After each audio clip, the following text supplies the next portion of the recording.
Hey guys, how's it going? It is Mike from Mike's Garage. Today, I got another good one for you. Today, I'm not going to show you how anything works or show you how to fix anything or anything like that, but I am going to answer the age-old question. Is it worth it being a mechanic in today's automotive industry? And a few tips and things that you need to know along the way too. First off, short history of me. I've been an auto mechanic since 2012. I started off at a BMW dealership. I came out of tech school. While I was in tech school, I went to a BMW dealership. I left the BMW dealership, went to a Hyundai dealership, worked in the used car section, and then from Hyundai, I went to an independent shop. Now I work at a local city, and I work on their fire trucks and their police cars. Basically, anything that has a motor there, I work on it. It's pretty interesting. It's pretty cool. Something new every day. So that aspect of the field is definitely interesting. But before I get started, don't forget to follow me on YouTube. Mike's Garage. Please like and subscribe to the video. Also, don't forget to follow me on Instagram, Fire Truck Mechanic. We're just going to jump right into it. So, I think before I answer this, there's definitely something you guys need to know. Payscale. How we get paid as mechanics. We get paid differently. There's 3 or 4 different ways. You can get paid hourly. You get paid flat rate. You get paid team flat rate and shop flat rate. So the most common is flat rate. Flat rate is, let's just say a brake job takes 2 hours. You get paid 2 hours to do that brake job. If it takes you 3 hours to do the brake job, you still only get paid 2.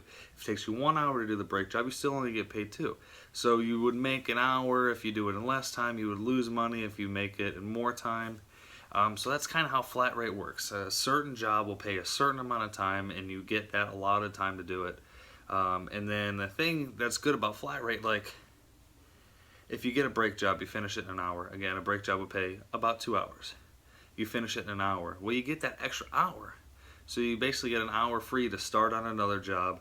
And that's how there's mechanics out there that can make a lot of money. They can be like doubling up on hours and things like that, and they could just be quicker, or things like that just might be able to help you out. That's how flat rate works. Team flat rate, usually with a 3 or 4 guy group, you all are turning, all your hours go into a pool, and then gets divided by 4. Makes it easier for people who are starting out, or if you have a team of all experienced guys, it's kind of a little better.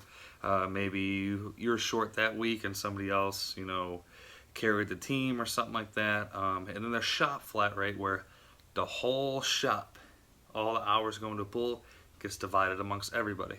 And then there's hourly, the same. You make $8 an hour or whatever, just using that as an example. You just work that for 40 hours, and that's what you get paid, and that's it. I definitely like how flat rate works. I've always been able to do a little better at flat rate. When you go into team flat rate, that kind of sucks, especially if you're turning 45, 50 hours in 1 week, and then you got somebody turning 35 or 30 hours. You've made 45 hours, but then you got to divide that with somebody who made less. You got to hope other people on your team are kind of carrying you or whatever, or you'll always have your weeks where you're going to kill it, and you're definitely going to have your weeks where you don't. It just depends. Number 2, work schedule. I think that's something pretty important that you guys should know about too. Usually, if you're in a dealership, you're going to work Monday through Friday, every other Saturday. Some dealerships are Monday through Saturday, and you get 1 day off in between.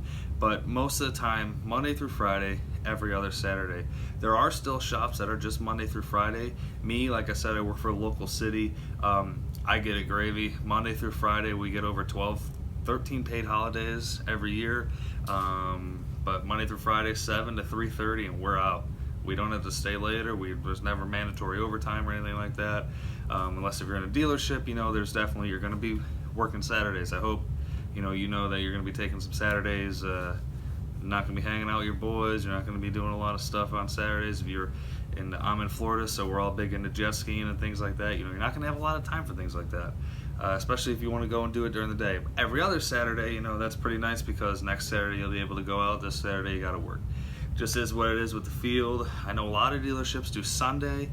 I personally have never worked in a dealership that has done Sunday, so I can't tell you how that works or what's what with that. I'm assuming you would work Monday through Saturday, and then Sundays could be optional. I've heard of that before. Or Monday through Saturday with a day off in between, then every other Sunday, or 1 Sunday a month, depending how many guys are in the shop. Things like that. I think that's definitely pretty big that you need to know. It's not just a 9 to 5 Monday through Friday. It's different hours, and then if you factor in side work and things like that, there's definitely some variations there. Number 3, the most important thing to me, it is so damn rewarding, especially the field I'm in now. Like I've explained before, I'm a fire truck mechanic. That's my main thing that I do. It's just cool as hell to say you work on a damn fire truck. It's crazy. It's just so neat to see a 100-foot ladder truck come in the shop, and you have to work on the ladder knowing that ladder is going to go and save people's lives or put out a fire, or whatever, or police cars, and that you're helping the guys who are protecting the servant or what have you. I mean, it's definitely cool. Even down to the lawnmowers, the city I work in, I take my kid and my dogs to the park almost every other weekend of the city I work in, and it's just cool to see it all come together. There's more than just you in this field. And I know that's true there's different aspects to the field too. You got people who work on ambulances, you got people who work on big rigs, you got people who work on big cat equipments, just big tractors and things like that. I think it's definitely really rewarding to see what was broken when it came in, it goes out, and Mr. and Mrs. Smith get to take it down the road and they can enjoy the rest of their day. That's always just been cool to me. I've always been somebody who has always wanted to see people happy and things like that. I just love being able to be in a field that you can provide that to people. Number 4, this one's definitely a biggie. I'm gonna be honest, it is physical. I'm only 27. I can be honest, I come home, my shoulders hurting sometimes, my elbows, definitely my knees, but I have hurt my knees before in the past. But you're just lifting big shit all day, your back's gonna be hurting, your chest, there's a lot of shit that's definitely gonna be hurting. At such a young age, it definitely kind of sucks, but definitely, I think, like I said, the rewarding part is just being able to see Mr. and Smith pull away out of the drive, and just being able to make another customer happy. But it's not that bad, but after years and things like that, it definitely adds up, and there's no doubt about that. That's definitely a big one there. Physicality of the industry is definitely pretty crazy. It's something I wasn't prepared for. I wish, even if I would, I wish I would have known before I got into it. I still would have gotten into the field, but I just wish I would have been a little more prepared. So I think the biggest thing is, staying active, either just going to the gym and stretching at night and working out lightly, or doing cardio or something, just making sure you're active after you leave work. I think that's a big thing. Number 5, money on tools. Guys, this is a big one. Money on tools. You are going to spend a lot of money on tools. I know when I first got out of school and got into the industry, I can say I probably spent about 10 grand on tools right away. But I did it wrong though. I want to explain that a little bit more, but I'm going to get to that in a second.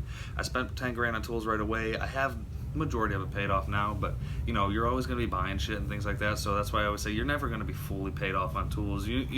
When you're older and you have everything you need, the only reason why I just had to buy more tools is because just a few short years ago, I started working on the fire trucks, and that's just more tools that you got to buy. There's just bigger, different equipment. It doesn't matter if you go from Hyundai to BMW or BMW to Ford, whatever. They're all going to have their special tools that you're going to need to buy to make your life a little easier while you're there. Yeah, you can get by without it, but when you're doing it 8 hours a day, day in, day out, you're going to want those special tools. Now, I had a video come out recently. Some of y'all are going to be clowning on me here, but Harbor Freight came out with some new tools, the Icon. I've been testing them in the shop a little bit here and there, and I wish I really would have thought about this when I was younger. Those Icon sockets are like 35 bucks, or versus the Harbor Freight, they're like 300 bucks, or the Snap-on are like 300 bucks. So yeah, they're a little lesser quality, and not much is known about them because they haven't been out for so long, but I really wish that I would have sat down and not went and bought all Snap-on. And this, granted, they're still with me, and I still have them all 8 years later, 9 years later, or 7 years later, sorry. But those Icons is definitely something. As a young guy starting out, I would go buy. I'd go to Lowe's and buy Craftsman, Cobalt, go to Home Depot, just get a different variety. Don't just jump right onto the Snap-on bus or right onto the Matco bus or anything like that. You're gonna get tools off of there. I guarantee you that. He's gonna get you. There's no doubt about that. But save it for down the road. Make sure this is the industry you want to be in for a while too. I've seen so many guys just jump in the industry as lube techs, buy a brand new roll cart, all Snap-on shit, Snap-on guns, Snap-on fucking the clothes, underwear they wear to work is Snap-on. It's insane the shit these guys buy, and then they're just in so much in debt that they have to get another job to support this job. You're here to fucking make money. I mean, you're not here just to be buying tools and putting yourself in debt and this and that. I mean, I understand as a young guy it's going to happen. You walk on a Snap-on bus, you're going to see some stuff that you want. There's no doubt about that. But just be careful in the way that you buy your tools and things like that. I promise you it'll go a lot further if you just start off buying the Harbor Freight, Lowe's, Home Depot, and then work your way into bigger tools, specialty tools, things like that. Just make sure you're going to be in the industry for a long time. Make sure this is something you really want to do. Alright guys, number 6. This is something nobody thinks about. They really don't talk about it much in school or anything like that, or if you're just jumping into it. Paperwork. I'm going to be honest, you make a lot of money on your paperwork. And you're going to make your money turning your wrenches and this and that, but if you're doing a lot of warranty work, paperwork pays. And that's something I learned very early. You get at BMW, I'm just going to give this example. At BMW, if you write on a warranty job, pull the vehicle into shop, that's an extra 10th. If you pull in 7 cars a day and do 7 warranty claims or whatever, that's an extra 7/10. That's your lunch right there. So your lunch is paid for now. Just be smart in the way you write your paperwork. I don't think that's something that's given a lot of credit to the industry. There's a lot of paperwork involved, at least in dealerships that I've been in, the independent shops, and especially as fire truck tickets.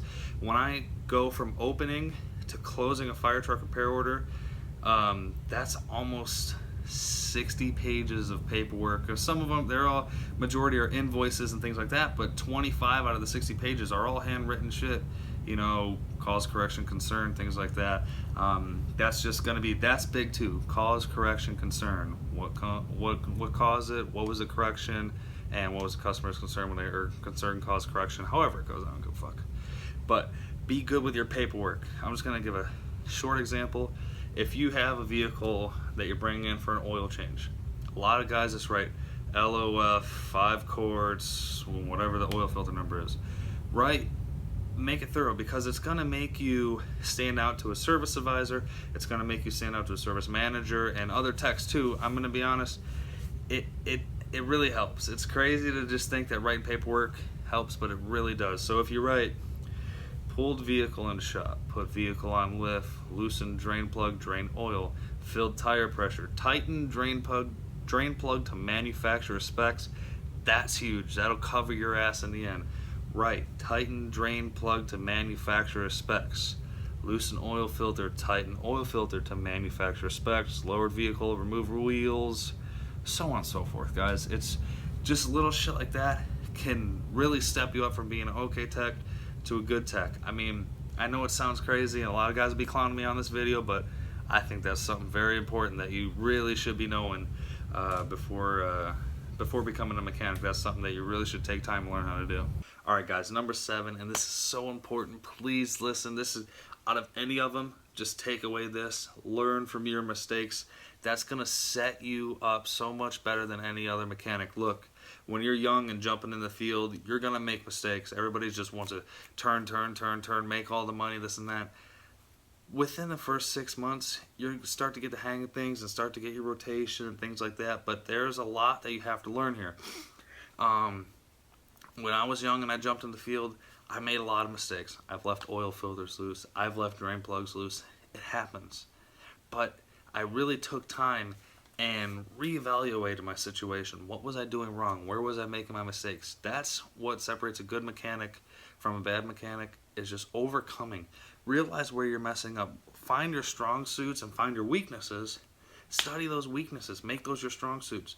This shit, I mean, electrical is where everything's going. Electrical has never been my strong suit. I don't really think it's anybody's strong suit, but now I love it. I want any electrical that comes in, I just want to do it, just because it's so challenging every day. That's why you're getting into this field. You want something new. You want something different every day. It's challenging. Go in, get it, but make sure you're doing it right. Take your time the first few times you're doing something. Make sure you're following the proper steps. You're pulling a oil change in. Make sure you torque to spec the drain plug. Make sure you torque to spec the oil filter, things like that. I'm telling you, that's going to set you up way better and way beyond any other mechanic. And number 8, finally, number 8, yes, it is worth it to be a mechanic. To me, I have fun every damn day. Even when I was in a dealership, even when I was independent, I was touching new things every day. You're doing something different every day. You're working with your hands. You're putting food on the table because of these. It's just so crazy to see the things that you can do once you're in the field for a while. Once you learn this and this and this and small things, you can put it all together and make yourself a great mechanic.